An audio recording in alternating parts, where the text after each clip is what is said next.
You're listening to Leadership Powered by Common Sense with your host, Doug Thorpe.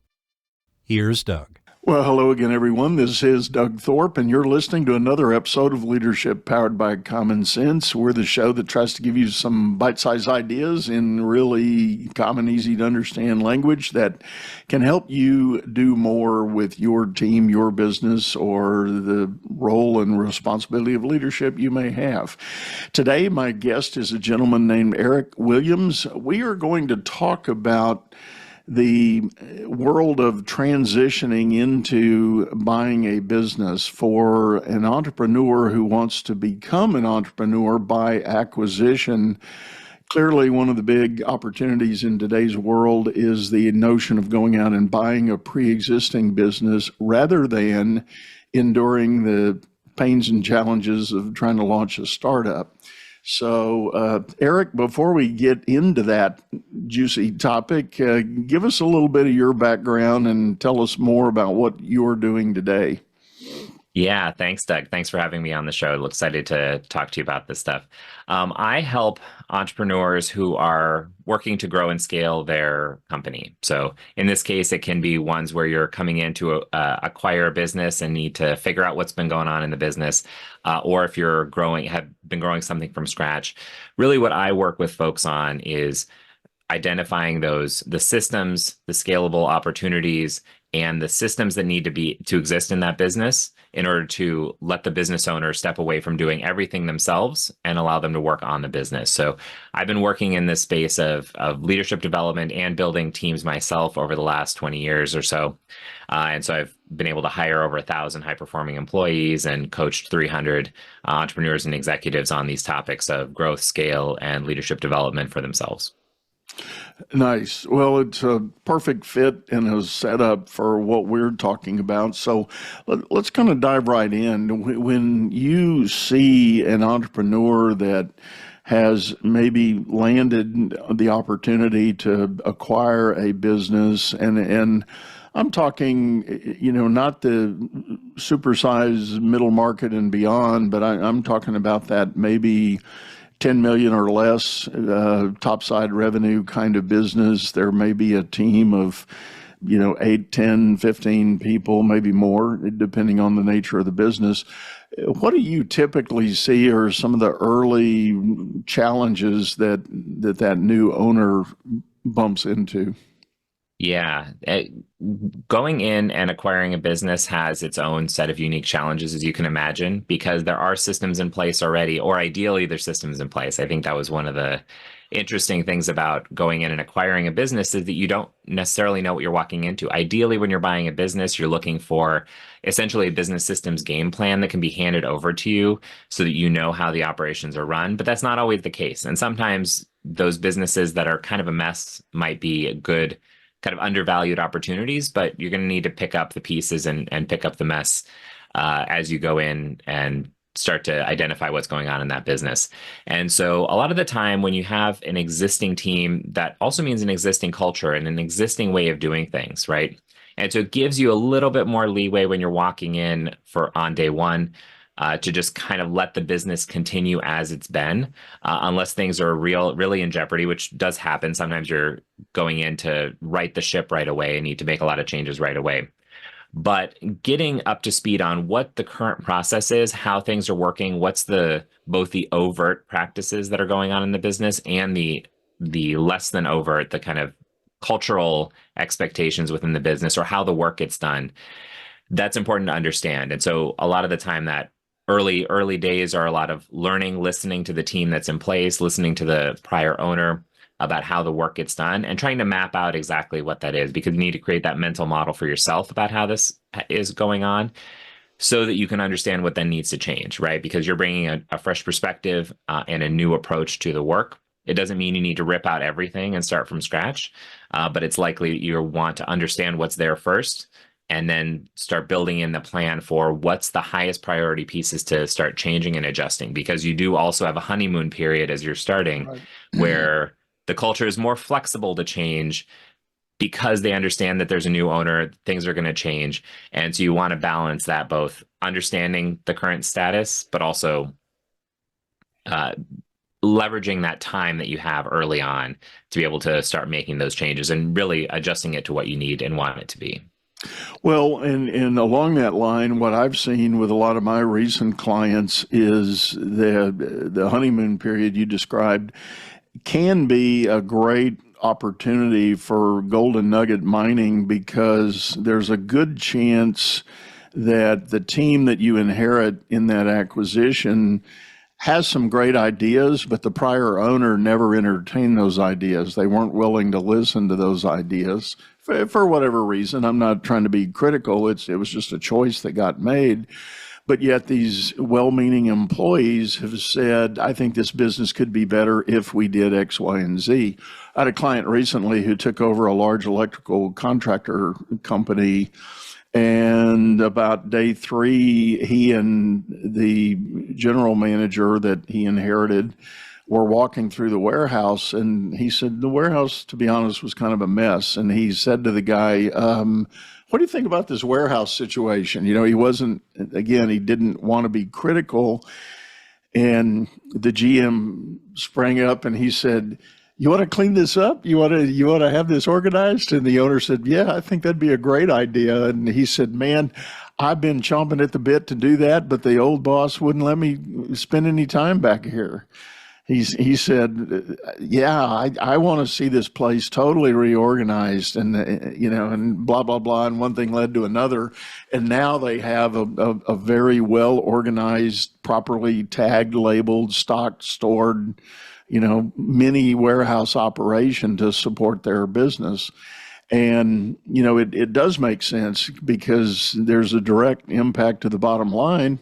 If you do have to turn materials, you got to worry about your inventory levels and your back order and all of that, because if your techs are out in the field, they need a part and you don't have it, they're likely going to run to the big box store to get it, and your margin just gets blown up, So all of that kind of rolls into the whole idea of leveraging this, I call it pent-up demand, that the employees may have for change and opportunity in the business.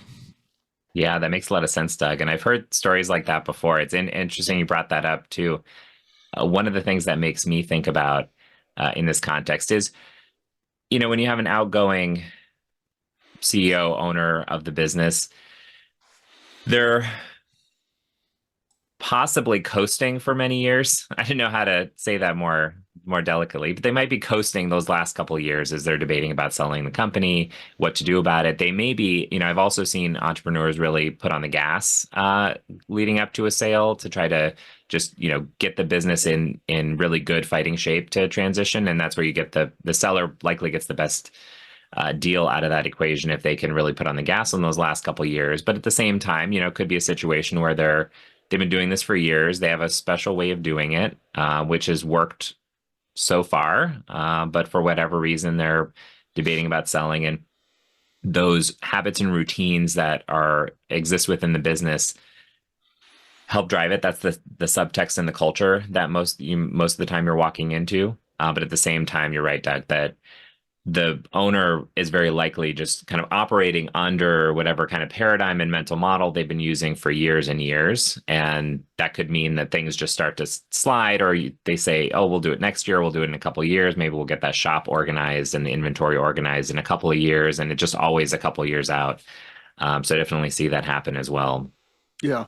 Well, I call that event or that phenomenon, they get into a lifestyle business. They work hard in the early years to grow the business, get it up to a certain level. And if the business is in fact producing the return that creates for the owner a nice, comfortable lifestyle, they're frequently the owners don't really want to endure the headache or stress of growing the business, expanding.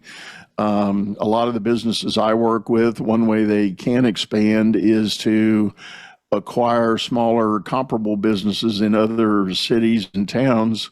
And, that's brain damage. That's load on the owner to try to work through that intellectually and emotionally. And sometimes owners have hit that level of lifestyle business that they just don't want to endure the pain and suffering of trying to make it grow and move it on.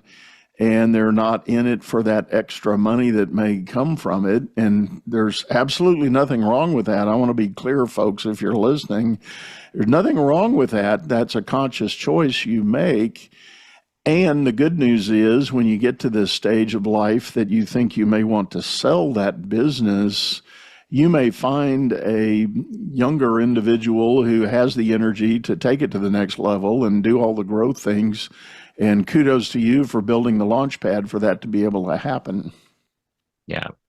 Yeah, I agree. And again, nothing wrong with whatever size of business you want, right? Whoever's the business owner gets to decide whether it's keep it small. Sometimes there's folks who just want to do basically have a job for themselves and they have a business. Maybe they have zero or a handful of employees that kind of support them, but they're still the primary driver of the business. That's totally fine. If that's what they want. Or if it's kind of a mid-sized company where there's, half a dozen, couple dozen employees, whatever level you want to get to and maintain.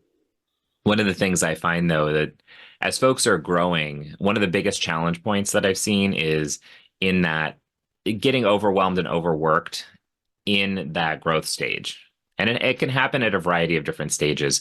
I've worked with clients who are still, with one or two employees, a couple, handful of employees, all the way up to, 100 employees. It can still happen. Sometimes things just get out of whack. There's too many emergencies. Things start to slide. And then it's fire drill after fire drill and kind of a downward spiral on, once you're tired, once you're exhausted, once you're overwhelmed, things can get out of control. And so sometimes people just need a reset to get back and reorganize their schedule because, businesses evolve, right? The landscape evolves, the environment that they're operating evolves, customer segments evolve. And so you're constantly having to shift and change. Just because something worked yesterday doesn't mean it'll work tomorrow. But a lot of the time, those things it's not night and day between one day and another. It's just that it's changing over time and you need to be able to adapt and have flexibility in your time to do that. So one of the worst case scenarios that I found with entrepreneurs that I work with is when they're already stretched thin, when they're already overworked, overwhelmed, working 60, 80, 100 hours a week, really mainly doing a lot of them work themselves, holding on to a lot and not delegating and systematizing the business as they go. They're really not in a good place to weather those types of changes and those shifts. Totally agree. Right. And what I've observed, and many who have followed me know this story, I go all the way back to my early career life in banking, and I watched businesses that would climb the trajectory of startup, grow up, and scale up, and all pretty distinct phases. But and then there's really a fourth stage after that, which is enterprise. You've got a really big going concern at that point. And I actually named it the paradox of success because what I watched happen, people could not easily, but they would successfully get through startup and then they would get into grow up. So they would continue to expand market share and revenue growth. And then when they got to the scale up phase, there was inevitably some plateau, or I've heard others call it the invisible wall, that they kind of hit when it feels like it doesn't matter what the owner tries, they can't get past that point, whatever it is.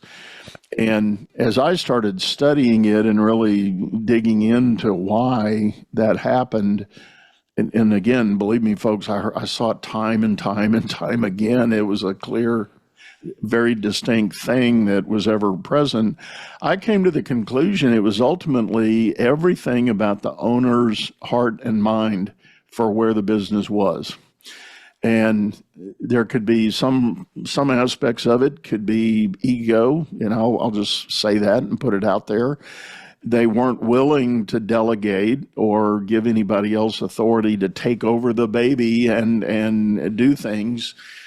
And smart owner founders that I ran into might get to that point in the trajectory of the business, and they would go out and recruit a new CEO or a president to come in and take over and run day-to-day operations.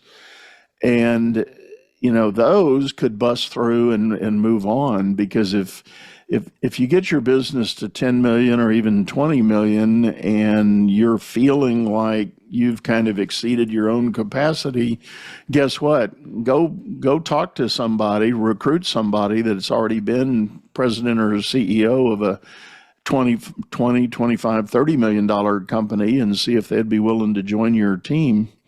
And, immediately I hear owners go, yeah, but that means I got to give up equity. And I go, blah, blah, blah. Well, guess what? 60% or even 51% of a much bigger pie is much greater than 100% of a small number. So it does become a numbers game at that point. But the real thing I'm saying here is it's the owner founder's mindset that dictates where the business goes next. Yeah, Doug, I totally agree with that. It's interesting you brought that up. Most of the time when I'm talking about the work that I do, the symptoms are always in the business operations, right? It's that, they're not able to hire and retain employees at certain levels, or they're always the backup on projects, which means that all the overflow goes to them, and they're, even though they're emergency projects, it's another, 20, 30, 40 hours a week that they're picking up all the backup. All of those operational challenges are the symptoms of the problem, but totally agree. The mindset is the one thing that they need to navigate. So it's not, and I think folks don't have to go out and hire a new CEO or a general manager to run the company, right? They can navigate the transition themselves too, but they need to figure out what's the genius that they brought to the business, especially if they were the original founder. They've been able to figure out all the pieces of the puzzle to really make this business successful. But what's powered them through that early stage, I think in the language that you use, the startup stage, the grow up stage, what's powered them through that stage is a lot of hustle, a lot of figuring it out along the way, and then figuring out how they can systematize their genius, their brilliance that they brought to this problem. That's the real key to moving up in that scale up stage, is making it a repetitive outcome that they can get, that other people can get, that's following the guideline that they were able to put in place on the original set. But to switch from doing it all yourself to empowering other people to do it absolutely takes a shift in mindset, a shift in approach, because what's going to power that business through the next stage is a different perspective and mindset about how work gets delegated, how things get systematized, how the operations are going to support getting this great outcome repeatedly, not with the owner's involvement on the day-to-day. Right. I agree with you totally, and that's why work I'm doing now with these transition entrepreneurs moving into already successful businesses, we talk a lot about creating a management-run company, not an owner-run company, and that involves identifying a few key people. Doesn't have to be a lot, but creating a bona fide leadership team inside the business. And a good example, as many who have heard me lately know, I'm doing a lot of work in the home services business. So it's common, plumbers, electricians, HVACs, you've got a choice. Are you doing residential or are you doing commercial? Well, some companies are doing both, so you generally always see kind of a lead in the commercial space, a lead in the residential space. Well, guess what? Those folks need to be on your leadership team, and you need to create a discipline of pulling that leadership team together and talk about the next steps for the company or problem solving you've got to address to keep jobs running, keep revenue flowing and collection happening and service and all of that. And the more an owner can do to spread day-to-day responsibilities to the members of that leadership team, the better off they're going to be. To go back to the classic, I have a love-hate relationship with that phrase, work on the business, not in the business. It's absolutely true, but I personally have grown really tired of it. I wish somebody could come up with another one, a better one. But it is an undeniable truth. If you want to own a business, you think you want to own a business, but you're allowing yourself to get consumed in the day-to-day minutia. All you've done is created for yourself a job. You have not really started creating a company. Yeah. The best way that I've heard it put is that the difference between creating a job for yourself or creating a business is about getting those repeatable outcomes. You're building a machine to get the outcome, not getting the outcome yourself, right? If you have a job, you're getting the outcome yourself. If you're building a business, you're making a machine that gets the outcome repeatedly with quality, right? Right. And so that's why that transition, I think that's why that mindset transition through that phase is so distinct, because a lot of the time when you're starting a business, right, we're not talking about the early stages are a lot of hustle. There's a lot of problem solving, a lot of hustle that needs to take place in that phase. And we're not saying that you don't need to be focused on the work, getting the work done, but you need to focus on different things as the business grows instead of just hustling and doing a lot of the problem solving. Then navigating that mindset transition to, well, so how do I make this repeatable? How do I make this scalable? How do I make this how do I ensure a quality outcome when I am not touching every part of this process, right? So it's a different set of problem solving than just solving the big problem and building the business on the front end.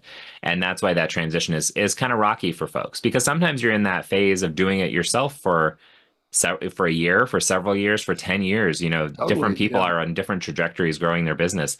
And so you can grow attached to it. It can be part of your identity for a long time to be in the weeds doing all the work yourselves. And I think that's why a lot of the entrepreneurs I work with, I feel like they're, as much as they don't want to, they're kind of like clawing at this, trying to hold on, grasping the kind of old work, their old identity that really has made the business successful up to that point. But what's going to power their next phase is just a different shifting those habits, behaviors, the way they're making decisions. Because, being a business owner, you have 1,000 different decisions every day.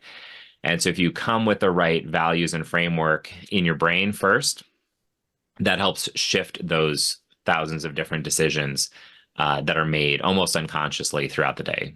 Right. Well, one thing I challenge owners to do, and this is not the transition entrepreneur, but rather the longstanding founder or owner. One thing I challenge them with when I talk to them is the real simple question: could you take a 30-day vacation and never take a call? Would your business operate without skipping a beat? And truth to be told, 99% of the time, the answer is nope, I don't think I could do that. There's going to be this customer, that relationship, this issue, this thing, blah, blah, blah, blah, blah. The list is long. And what I say to those people, then guess what? You don't yet have a saleable business. Yeah. Because you can't be thinking about a sale of that business with the same breath of I got to find a clone me as the buyer, somebody that's going to step in and do what I do.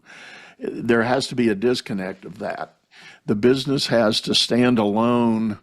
And again, I know that's not a 100% absolute solution to get there, but you need to be probably 70% down that path to be able to have a bona fide saleable asset. Or guess what?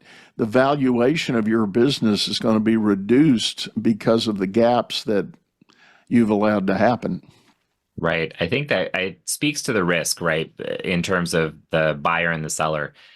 The less systematized the business is, the less the operations are standardized in that business, the more risk that the buyer is taking on in that equation, because there's a risk that the new owner won't be able to figure it out, right? It could be Right. that the business collapses because there's some key pieces of information that the prior owner just kept in their head for years and years that were never communicated to other folks on the team. Even if you have a management team running a lot of the day-to-day operations, if they don't know some of these key pieces of information, that can be real critical. And Doug, I think I liked your example a little bit better about whether they could take a 30-day vacation. I think what I do with my clients is a little more morbid question that I ask, but it's essentially the same thing. Could they walk away? Could they be on a very reduced schedule? And if so, what would they be able to do? What would be the highest priority things that only they could do during that?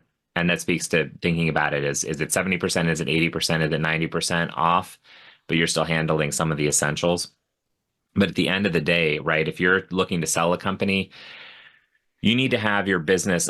I call it the business systems game plan, which is essentially how the business runs. What's the operations manual for the business? Could you walk away, one day and just hand it over to someone, and could they figure it out, right? There's going to be a learning curve anyway, but do you have enough of it documented in some form or another, whether it's video training, whether it's written down standard operating procedures? Do you have enough of this business that you could just hand it over to someone and they could run it from that point on? And that's what we're talking about, is in terms of having those standard processes outlined. One of the hardest things that I coach entrepreneurs through too is getting stuff out of their head. A lot of the time they've been working for years and just have so much information that's just living in their head. And I hear constantly, I just can't hand this off to someone. I have trouble delegating. Every project I do, I try to delegate, it doesn't get handled properly. And well, for that, it's a similar thing.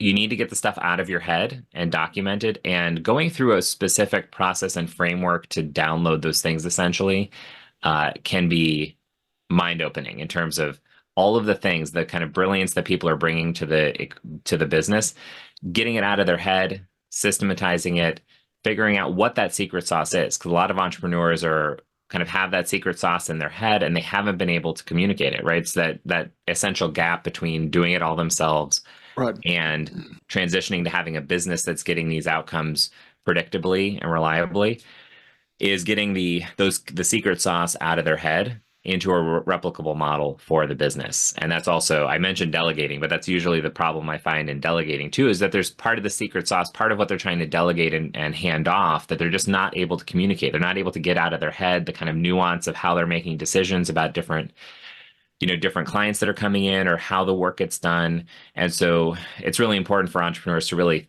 sit down and go through a process to download that stuff out of their head, to get it written down, documented in some way, somehow. I had a guest last year on the show that talked about, in fact, he wrote a book. He called it Don't Repeat Yourself, and it was addressed to owners. And his challenge was to take a look at everything you do every day, every week, every month, and make an inventory of tasks that you and only you do for the benefit of the business. And especially if it's a daily task that you somehow have taken on, well, if it happens every day, every week, every month of the year, you probably have something that's an ideal candidate to get delegated. Mhm. Find somebody, office manager, bookkeeper, project manager, whoever, that can take that task on. Because as the owner, there's fundamentally no good logic for why you touch something every day, and what does that say about, and I agree with you, what does it say about the systems you've got at the business, the process, and even the viability of the business? And I know I was guilty of that in the early days of my last startup. We were not big, and we were in a transactional oriented business model where literally payment checks were coming in every day. And my wife and I had a hand in, she did most of the envelope opening, but I was doing basically bookkeeping, posting those things, and one of us was making a run to the bank every day to get the money in. And it's like, really? You're the owner and you're going to do that? Well, in the startup phase, yes, you do. And no shame on that. But as the business grew, we got up to where we had about 35 employees. we were now in a habit of doing that, and that's what we did. We kept it going. And in hindsight, I condemn myself for allowing that to happen. Yeah. Yeah. And those are the key details, right? The work gets done in the specifics. If you keep it general, right? If you didn't go through that process of task mapping, we use a process called structured deconstruction to really, in addition to mapping all the tasks that are going on in that person, in usually the CEO's day-to-day schedule, we need to get specific. The work happens in the specific, and that's why, it's interesting to talk about this stuff. Is, there's the mindset and identity component, but there's also just the practical day-to-day work of what needs to get cleaned up, what needs to get done. And so if you don't know literally what's going on in your schedule, and you need to include everything. It's not just the official formal responsibilities too. Those are important, right? If you were going to make a job description for yourself, there might be, a dozen things on there, a dozen and a half things on there. But what's really interesting is then when you really do some time checking and how much time was spent responding to emails, how much was spent answering questions from someone you had delegated something to earlier, the other kind of interruptions, the fire drills, the emergencies, all that stuff that usually when I work with entrepreneurs, they'll do their job description first, and then I have to push back and say, well, so where's the rest? Where's the other 3, 4, 6, 8 hours going of your day? We need to document that too, and make sure that we have a full accounting of, where the time is going in the day, because the work gets done in the specifics, and you need to understand where all that stuff is, and Right. then go step by step and say what can get delegated, what needs to get systematized, so that I don't have to come up with a new way of doing this every time. What stuff can get automated through technology or tools? What can get delegated off my plate entirely? What can get eliminated entirely as well? Because a lot of the time I find, could be as much as 10, 20, 30, 40% of someone's work sometimes is just coasting on momentum. And once you actually open up the process, there's actually no reason to continue doing it or to do it at the level that it's being done. So we use a process called structured deconstruction to go systematically through folks' schedule to make a plan. And this is working on the very tactical level, but then zooming out. Once we can solve the tactical problems and save someone 5, 10, 15, 20 hours a week through these kind of tactical problems that are going on in their business, then we can zoom out and start to look at what are the other lines that are going through that business owner, what's the business itself, and where to start fixing these problems elsewhere too. Yeah. I do a very similar thing in the acquisition entrepreneur space. When the buyer is moving in and taking over, there's a critical step to try to get that mental download from the seller. And obviously, it takes time to do that. So we always bake into our purchase agreements the notion of a seller transition period. Typically, it's like 3 months on site, pretty much full time right after closing, and then 3 optional months of part time on call sort of thing. And the challenge during that period is, all right, the transactions happen, all the papers are signed, all the money's been moved, but now we've got to get to the day to day operating of this business. Now let's get out of the weeds of the transaction and get on to the day to day. And hey, Mr. Seller, what do you do about this? What do you do about that? Where's this? Where's that? Who do you talk to? What do you do? And that sort of thing. And there's no denying the old adage. Oftentimes the sellers have forgotten more than the buyer will ever learn, about the business. And again, don't mean any disrespect to anybody, but that's the point. There's this wealth of institutional knowledge that's pent up in the seller's head. And to your point, if it hasn't previously been documented somehow, either in procedure manuals, SOPs, or systems, it's just an on-call, retrieval of information. And it can be very critical to the success of the operation. So getting that download is such a vital and sometimes challenging part of the business. Yeah. Yeah. And to add on to that, one of the challenges that I see as well is entrepreneurs who are, let's say, training up a new staff person. a lot of the time, folks default to kind of a side by side. Let me show you how it's done, and then go off and do it. But it's interesting you brought up the book. I forgot what the name of the book was about. I don't know if it was teach once or do it once or whatever, kind of in that vein.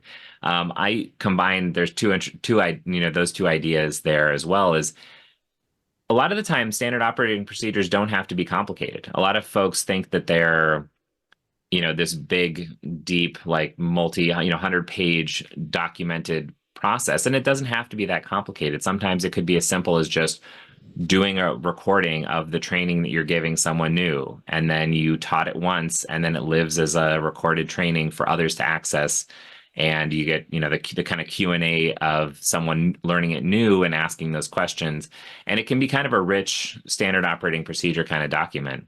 Not document, but just a standard operating procedure process it's documented in that it's recorded for posterity, and can be followed again other times. I've had folks use that strategy for to really start to get those standard operating procedures in place as they're going through their day to day, right? It's not that they need to create extra time to build those. And a lot of the time, writing down standard operating procedures when you're not literally working on that item at that moment can be challenging to recall, unless you're deep in the weeds doing the work.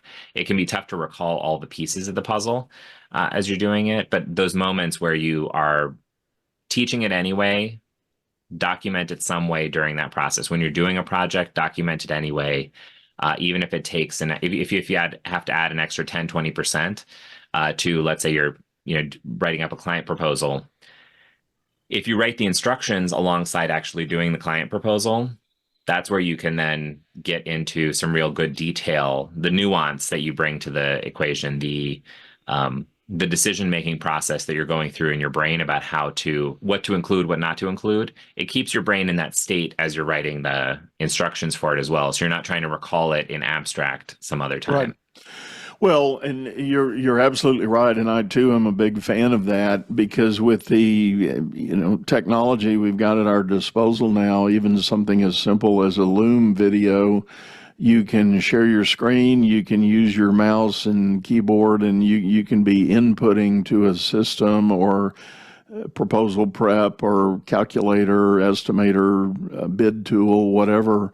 And you can record that little sidebar video explaining the steps you're going through and why you clicked or chose what you did in that moment for that reason. And to your point, when that's done, that video can be housed in a central space and indexed and referenced, so that as others join your team and you want them doing those steps, you can say, go to video number 3 when you get here. And that way your procedure manual is really simple. It's step 1, go to video 1, step 2, go to video 2, step 3, go to video 3. And you've got it laid out pretty simplistically. And the beauty of that is, for the employee that feels a little overwhelmed at first and is sensitive to admitting it, they just keep replaying the video until they get it. And then all of a sudden they have their aha moment and they save face, everybody's happy, and it hasn't taken the owner all of that time to do all that repetition. So it's a win-win all the way around. Yeah, exactly. Yeah, that's why I love it. It's one of the things I always am teaching, just because there's these opportunities for creating efficiency in the business, but also just in the process of getting things standardized and systematized. It can go a lot faster than a lot of people think.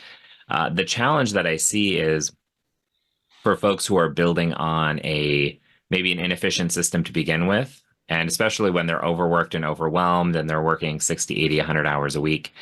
It can be tough to even identify, to get to that point where we're providing some of these tactical suggestions, but really at the end of the day, what I find is that they need to take that big step back and really think about their business as a whole, what they want out of their business, where are the bottlenecks, where are the hurdles, and that can be tough when they're overworked and overwhelmed. That's exactly when they need to do it. But ideally they do it before that point, but most of the time the kind of impetus and the drive and motivation to get these things solved, it's not quite there until there's some kind of critical priority emergency, really hitting the end of their time constraints where they can't really make excuses about, spending another night out of the house, not seeing their kids, spending another weekend in the office, not seeing their wife, or their spouse. It's really those critical moments that I find that people are motivated to make these changes and really dig deep enough into their business and get it streamlined. And it could be those other opportunities like buying a business, selling a business. A lot of the time businesses can kind of coast on momentum for a while, but these real transition points in the business are when folks really need to double down and think, allocate that time, build in the time, prioritize that time to figure out how to get themselves out of that mess. If they're really overwhelmed and overworked, being able to do that zoom out, take a look at the business, figure out how the business is going to be best suited to be optimized, what the workflow needs to look like. And then you go in and say, okay, so then what do I need to create standard operating procedures around? Because you don't necessarily want to standardize processes that are not efficient to begin with. You don't necessarily want to document those if they're not working for you to begin with. And so that's why doing that zoom out and going through a systematic process to assess your business, figure out where those opportunities for growth and optimization are, and then making a plan for what's going to get systematized, what's going to get automated, what's going to get delegated, so that you're building on a more efficient business model moving forward rather than just documenting the stuff that's there already. Agreed. Well, Eric, on that point, I think we're going to bring this to a close. I really appreciate you sitting in and sharing. Tell folks the best way to get a hold of you if they're interested in connecting. Yeah, the best place is through my website. So I have a free webinar, about 20-25 minutes, that really walks through the 5 steps to really get your business optimized and streamlined. That's at my website at willity.com/watch. And if you want a free download to do a time and energy audit in your business, you can go to willity.com/download. That's WILLITY.com. Awesome. Well, as always, folks, we'll have those links in the show notes, so feel free to come back, look up the episode, and check that link and go there and see Eric. So again, one last time, Eric, thanks for sitting in. Really appreciate your insight. Great. Thanks, Doug. It was a great conversation today. Thanks.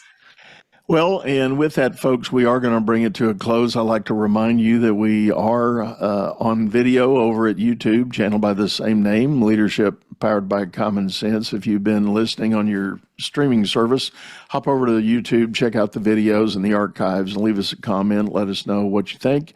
Give us some ideas for any new guests or topics you'd like to hear from.